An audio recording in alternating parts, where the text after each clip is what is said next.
e senhores senadores. Eu não me incluo definitivamente entre aqueles que relativizam a corrupção. A corrupção, para mim, é uma carrasca da democracia. A corrupção destrói a credibilidade das instituições. Por outro lado, não creio na panaceia de que o combate à corrupção, como a solução de todos os problemas do país.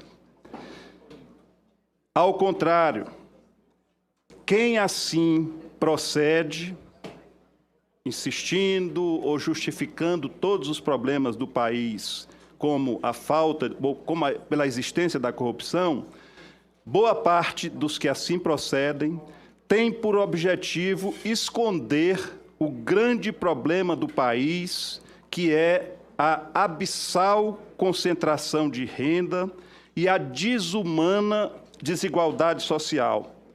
E, infelizmente, o grande protagonismo da União Federal ao longo das últimas décadas na manutenção do status quo. O desemprego de 13 milhões ou mais de 13 milhões de brasileiros não será resolvido pelo simples combate à corrupção. A negativa de crédito a mais de 60 milhões de brasileiros não será resolvida simplesmente com um por fim à corrupção. A informalidade e a falta de oportunidade de um emprego formal de mais de 16 milhões de brasileiros não será resolvida simplesmente pelo êxito ou pela falência da Operação Lava Jato. Repito, eu não sou dos que relativizam a corrupção. O mal maior da corrupção é o descrédito nas instituições, é o descrédito na política, que é a única forma de efetivamente a diferença entre a boa e a má política, é a única forma da gente, de forma definitiva, entrar num caminho que ponha fim às desigualdades no Brasil. Bom, para mim, senhora presidente, está absolutamente claro a necessidade, face aos fatos em evidência, de dois procedimentos, ambos no âmbito desta Casa. Proponho aos meus pares, em primeiro lugar, a alteração de tudo que a gente ouviu aqui hoje, e função também do que ouvimos ontem aqui nesta comissão, quando da sabatina a alguns indicados ao Conselho Nacional da Justiça. Propor a alteração da legislação processual penal para que o juiz que instrui um processo não seja o mesmo juiz que vai julgar o crime. A meu juízo, isso é fundamental para que a imparcialidade se imponha, sem que a gente vá analisar especificamente o caso do juiz Sérgio Moro ou qualquer outro juiz, mas como medida protetiva para o futuro da isenção, da imparcialidade dos processos no Brasil, que o juiz que instrui o processo necessariamente não possa ser o mesmo juiz que julgue o processo. Isso, certamente, se já existisse, evitaria toda essa polêmica que nós estamos vivendo aqui hoje. O segundo procedimento que proponho, e proponho também a esta Casa, proponho aos meus pares, é que nós instalemos uma comissão, e eu já tenho um requerimento pronto para isso, uma comissão parlamentar de inquérito, que de forma isenta e imparcial se proponha e de fato faça o aprofundamento nas duas grandes questões que são objeto dessa celeuma que já se apelidou aí de vaza-jato, que seria uma comissão parlamentar de inquérito para averiguar, investigar e propor medidas para dar mais segurança e garantia ao sigilo das nossas comunicações, de um lado, e que procure investigar de forma isenta quem foram os responsáveis por esse caso e outros especificamente e proponha punições para ele e, ao mesmo tempo, também investigue se houve conluio entre o Poder Judiciário, um integrante da magistratura e o Ministério Público, o que certamente compromete qualquer processo, compromete o funcionamento do Estado Democrático de Direito, compromete a democracia. De maneira que eu me reservo para a réplica, para alguns posicionamentos mais. Agradeço, senador. Com a palavra, o ministro. Senador, a questão da desigualdade, da injustiça, do problema da falta de produtividade da nossa economia e a questão da corrupção, é só importante lembrar sempre que não existe aí não são opções alternativas. Se pode perseguir os mesmos objetivos ao mesmo tempo.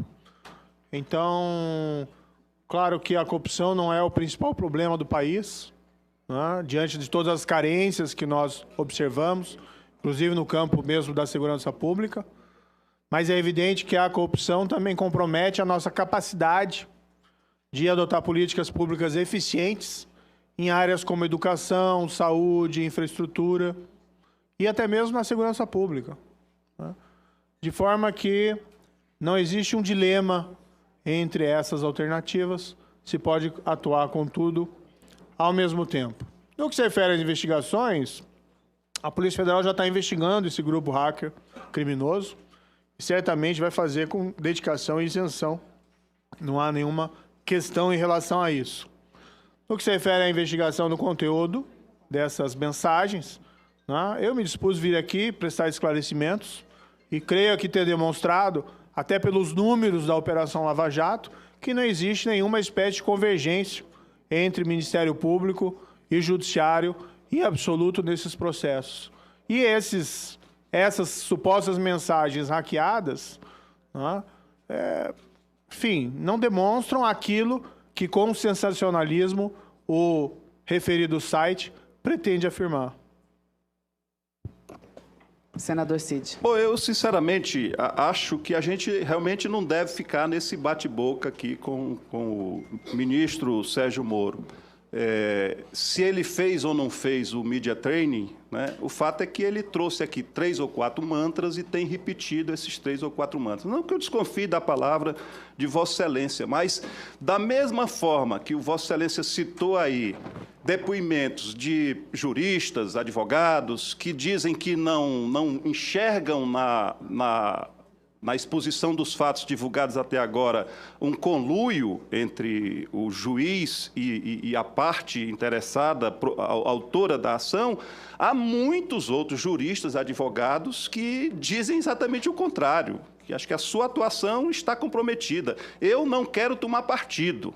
Não quero, sinceramente, tomar partido e nem jamais, né, defenderei que se ponha fim à Lava Jato. O que eu penso é o seguinte, a justiça ela tem que ser imparcial.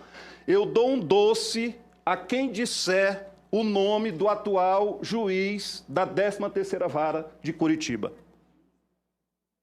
A Operação Lava Jato continua. E ninguém sabe o nome do juiz da 13ª Vara em Curitiba. Isso é mais do que prova de que a postura, ao longo do seu posicionamento lá, era uma postura de sensacionalismo, que Vossa Excelência repetiu já várias vezes, era uma postura de querer aparecer, era uma postura de querer, enfim, se colocar como um salvador da pátria. Né? Então, eu reconheço os méritos, acho que havia muita roubalheira na Petrobras, era uma coisa institucional mesmo, e a prova disso é a devolução dos recursos. Agora, daí um ministro, um juiz, se tornar, muito pouco tempo depois, ministro de um presidente da República, que adota essas teses, né, como a salvação da pátria, me perdoe, isso atenta contra o que eu acho razoável. O Brasil precisa de combate à corrupção, definitivamente, mas esse não é a solução do problema. A solução do problema é a gente enfrentar a desigualdade, os poderosos, e que muitas vezes se ancoram nesse discurso de combate à corrupção. Perdoe, presidente, se me extrapolei. Apenas 10 segundos, está dentro do limite que estou dando para todos os colegas, senador Cid. Senador, eu não sei de onde tiraram essa questão do media training, que voltou de novo. Olha, para dizer que eu nunca fiz media training, antes nós fomos para Davos esse ano, na comitiva lá presidencial, por insistência do Planalto, tá? Nós fizemos o media training para Davos, tá? E foi uma tarde, uma conversa, não foi aquele treinamento exaustivo, e certamente não foi com essa empresa e nem por aquele valor mencionado. Então, da onde tiraram essa história, eu não sei. Parece uma coisa maluca. Agora, eu tenho dificuldade daí de responder esse tipo de afirmação.